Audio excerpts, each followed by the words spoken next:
Bienvenue à tous! Ça y est, c'est officiel, vous le savez, je suis enceinte et j'attends une petite poupée pour fin octobre, début novembre.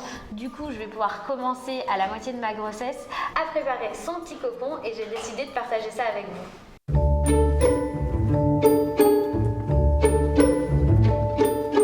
On va pas se mentir, préparer l'arrivée de bébé, c'est quand même super cute. Sa chambre, c'est une vraie problématique pour nous aujourd'hui puisque nous avons un appartement qu'avec 2 chambres. Du coup, nous avons fait le choix de prendre bébé dans notre chambre. C'était un choix tout naturel puisqu'on avait fait la même chose pour Eliora. Et on va installer un lit de cododo et quelques autres accessoires et matériels nécessaires pour l'arrivée de bébé. Du coup, Eliora va conserver sa chambre et nous allons installer un coin de cododo pour bébé dans notre chambre, Aloïs et moi. On va donc tout d'abord vous présenter la petite sélection qu'on a fait d'articles et Rebecca vous emmènera chez elle pour vous montrer comment elle a tout installé, tout préparé pour bébé et on a hâte de voir tout ça. Niveau déco, j'ai fait appel à des petites créatrices qui m'avaient déjà contactée. Du coup, le panier que vous voyez ici va me servir à stocker les couches sur la table à langer et j'ai eu la chance aussi de recevoir ce magnifique mini couffin pour poupée qui me sert de déco aussi dans ma chambre actuellement. Il ira peut-être dans la chambre d'Eliora après, mais je l'avais pris pour l'espace bébé en fait, pour ce petit côté cocooning et tout ça que je trouvais sympa. Et ça vient de la boutique Light Vibes. Boutique. Je vous mets toutes les informations en barre d'infos bien évidemment et c'est trop chou, j'ai même mis un bébé d'Eliora dedans, oups, on va essayer de pas faire tomber et tout ce qui est drap et tout c'est ma grand-mère qui les a cousus et ça c'est vrai que c'est une chance au niveau petit linge de bébé dans le coin cododo, ma grand-mère va pouvoir me faire pas mal de petites choses adorables. Alors que ce soit dans sa propre chambre ou dans la vôtre, si vous faites le choix de faire du cododo avec bébé, vous allez avoir besoin d'un espace de change. Commode, table à langer, ça c'est vraiment à vous de choisir. L'avantage d'une commode, je trouve, c'est qu'il y a des zones de rangement dessous et donc si vous faites le choix d'avoir bébé dans votre chambre, vous pouvez installer tout son nécessaire à l'intérieur tout simplement. Oui, tout à fait. J'ai choisi une commode avec un plan allongé par-dessus qui vient du site La Petite Amélie. Je vais avoir de cette façon 3 grands tiroirs dans lesquels je vais pouvoir ranger les vêtements de bébé, mais aussi les couches en plus, les produits de nettoyage, enfin liniment, coton, etc. Pas besoin d'énormément de choses pour bébé. Par contre, c'est vrai que je me suis fait un peu plaisir sur la déco. J'ai tout d'abord choisi des cadres chez Desenio. Hop. Le Don't Grow Up, It's a Trap qui veut dire ne grandis pas, c'est un piège, et le I Love You to the Moon and Back qui veut dire donc je t'aime jusqu'à la lune et au retour. C'est quelque chose qu'on se dit beaucoup avec Eliora déjà, donc j'espère que bébé 2 sera tout aussi réceptive à mon amour de maman et à sa grande sœur. Du coup, j'ai également choisi 2 autres modèles qui sont accrochés actuellement au mur en tant que décoration. J'ai privilégié des couleurs pastel parce que je trouve que c'est plus doux et puis j'ai jamais été fan des couleurs très voyantes, très criardes. Du coup, je vais rester aussi dans ma déco de chambre actuelle pour que tout fit ensemble et que ça fasse un bel ensemble. Alors souvent, en tant que parent, une des choses qu'on aime bien acheter pour son bébé, c'est un doudou. Et du coup, il faut quand même faire attention au choix du doudou qu'on fait pour éviter le risque d'étouffement si bébé se le met sur le visage ou alors faire le choix de ne pas le mettre dans le lit de l'enfant tout simplement. Moi petite, j'avais des doudous tissus et c'est vrai que chez Adèle et Anaïs, encore une fois, j'ai pu retrouver à peu près la même chose pour bébé 2. J'ai découvert ces petites couvertures doudou. C'est ce genre de petites choses, je ne sais pas si tu connais, c'est un doudou couverture qui risque rien, c'est très très fin, donc il n'y a pas de risque d'étouffement, l'enfant peut respirer au travers, vraiment il n'y a pas de souci. C'est tout doux là sur les côtés, est-ce que tu veux toucher? Hop.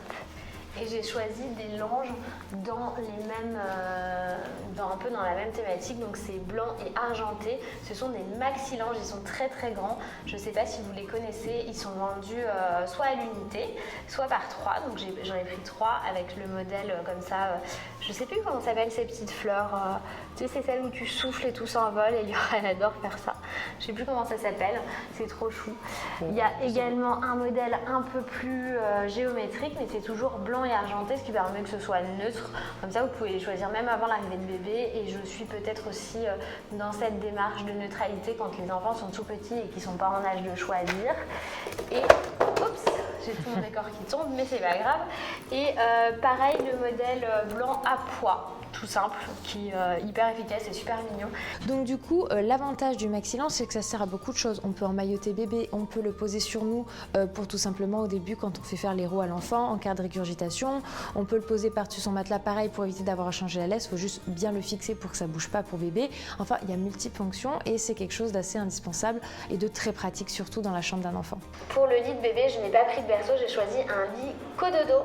Je vous le présente directement dans la vidéo à la maison. Que ce soit un lit à barreaux ou bien un lit cododo, en fonction de votre choix, peu importe, une chose est sûre, c'est qu'au début, les premiers mois, il va falloir mettre bébé en gigoteuse parce qu'ils ne savent pas réguler leur température. Donc même un bébé d'été aura besoin d'une gigoteuse. Moi j'ai craqué pour celle-ci qui est un modèle de chez Bemini. Alors moi c'est une gigoteuse d'hiver puisque c'est un bébé d'hiver.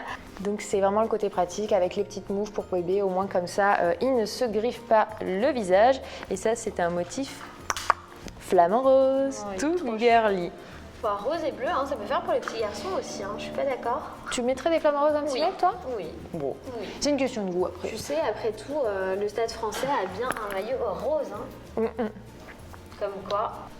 Avant de vous quitter, une dernière petite chose, j'ai choisi un transat, là c'est le Sansa 2 en 1 de chez Joie qui va me permettre d'aller prendre ma douche tranquillou, c'est-à-dire que je vais pouvoir installer bébé dedans, mettre les vibrations, le bercement, attendre qu'elle s'endorme et aller prendre ma douche parce que quand on est seul avec bébé, c'est pas toujours simple de poser bébé toujours à ce moment-là.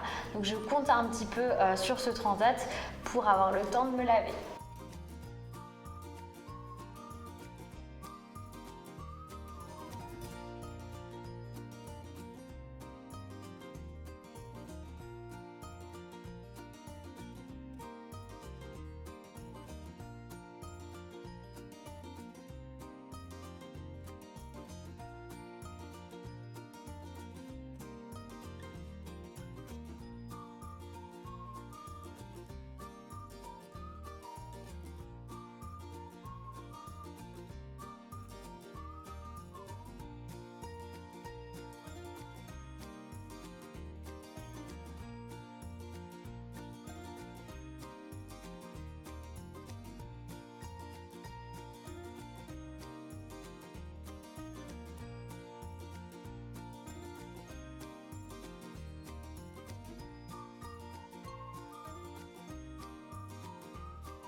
Et voilà, vous avez pu découvrir enfin l'espace du futur bébé de Becca, de cette deuxième petite fille qui va arriver. On espère que ce coin vous plaira. Dans tous les cas, le plus important, comme pour chaque venue d'un enfant, ce sont ses parents, leur amour, leur affection et tout ce dont ils ont besoin, c'est d'être auprès de leurs parents. N'hésitez pas aussi à nous partager en commentaire, bien vous, qu'est-ce que vous avez choisi, qu'est-ce que vous avez pris pour l'arrivée de vos enfants. Vous pouvez également nous mettre des petits pouces bleus si la vidéo vous a plu. Et on se dit au revoir.